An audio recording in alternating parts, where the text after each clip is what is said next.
ನವರಸ ನಾಯಕ ಜಗ್ಗೇಶ್ ಅವರು ಇತ್ತೀಚೆಗೆ ವರ್ತೂರ್ ಸಂತೋಷ್ ಬಗ್ಗೆ ಆಡಿದ ಮಾತುಗಳು ವಿವಾದಕ್ಕೆ ಕಾರಣ ಆಗಿದೆ.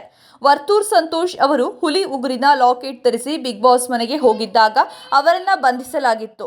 ಆ ಬಳಿಕ ಹುಲಿ ಉಗುರು ಹೊಂದಿದ ಆರೋಪದಲ್ಲಿ ಅನೇಕ ಸೆಲೆಬ್ರಿಟಿಗಳು ಕಾನೂನಿನ ಸಂಕಷ್ಟವನ್ನು ಎದುರಿಸುತ್ತಿದ್ರು. ಆ ಪೈಕಿ ಜಗ್ಗೇಶ್ ಅವರಿಗೂ ನೋಟಿಸ್ ನೀಡಲಾಗಿತ್ತು. ಆ ಘಟನೆಯನ್ನ ನೆನಪಿಸಿಕೊಂಡು ರಂಗನಾಯಕ ಸುದ್ದಿಗೋಷ್ಠಿಯಲ್ಲಿ ಜಗ್ಗೇಶ್ ಇತ್ತೀಚೆಗೆ ಮಾತನಾಡುವಾಗ ಕಿತ್ತೋದ್ ನನ್ ಮಗ ಎಂಬ ಪದ ಬಳಕೆ ಮಾಡಿದ್ರು. ಅದನ್ನು ಖಂಡಿಸಿ ವರ್ತೂರ್ ಸಂತೋಷ್ ಅವರ ಅಭಿಮಾನಿಗಳು ಅಸಮಾಧಾನ ವ್ಯಕ್ತಪಡಿಸಿದ್ರು. ಈಗ ಇದೇ ವಿಚಾರಕ್ಕೆ ಸಂಬಂಧಿಸಿದಂತೆ ಜಗ್ಗೇಶ್ ಅವರು ಮಲ್ಲೇಶ್ವರಂ ಪೊಲೀಸರಿಗೆ ದೂರು ನೀಡಿದ್ದಾರೆ.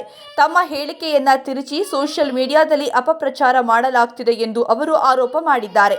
ಹೆಬ್ಬಗೋಡಿಯ ನಾರಾಯಣಸ್ವಾಮಿ ಮತ್ತು ಇನ್ನೋರ್ವ ವ್ಯಕ್ತಿಯ ವಿರುದ್ಧ ಎಫ್ಐಆರ್ ದಾಖಲಾಗಿದೆ.